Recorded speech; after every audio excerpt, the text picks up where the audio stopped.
Howdy gamers, and welcome to another edition of Bargain Bin Gaming. My name is Patrick Hickey Jr., Editor-in-Chief, ReviewFix.com, and this week we will be discussing Spawn Armageddon. This was a game about 7 years ago that got a lot of hype. Namco isn't really known for making quality adventure games. They're usually in the fighting or the shooter or the classic arcade realm, and a lot of people expected Spawn Armageddon to be an extremely solid game. Not only were they disappointed, as overall the game's mediocre, many hardcore Spawn fans were injured mightily after playing this game. Even though the graphics are solid, the storyline follows the first 99 issues of the comic, and all the things that you would expect to be in a great Spawn game are there. There's just something lacking.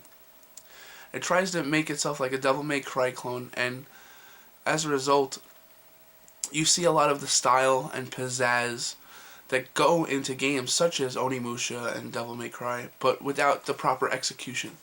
So as a result, instead of getting a deep action-adventure experience, what you get as a result is more like a derogative beat-em-up that's just really pretty at times and has really interesting cinemas and a cool story.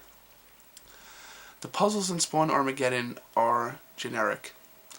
Very, very easy to get to. It's kind of like kill all the guys in the room to get to the next kind of thing.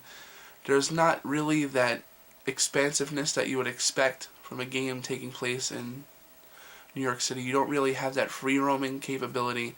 Everything feels pretty straightforward, pretty linear. And as a result, Spawn Armageddon, a game that had unlimited potential, ends up being slightly better than mediocre. As you go through the game and you unlock more of Spawn's powers, the game does get more fun. Fighting gets more fun, but overall it's just more pain than pleasure. Some of the last levels have you going through hell and climbing up this abyss to get to the final boss battle, and it's just painstakingly boring. You'd expect a guy that's going to fight a devil for control of his soul to be a little bit more entertaining than what Namco conjures up here. So again, as a result, in spite of some solid graphics, cool cinemas, excellent voice acting, even a good soundtrack. Game has a pretty good soundtrack as well. Marilyn Manson's featured on it.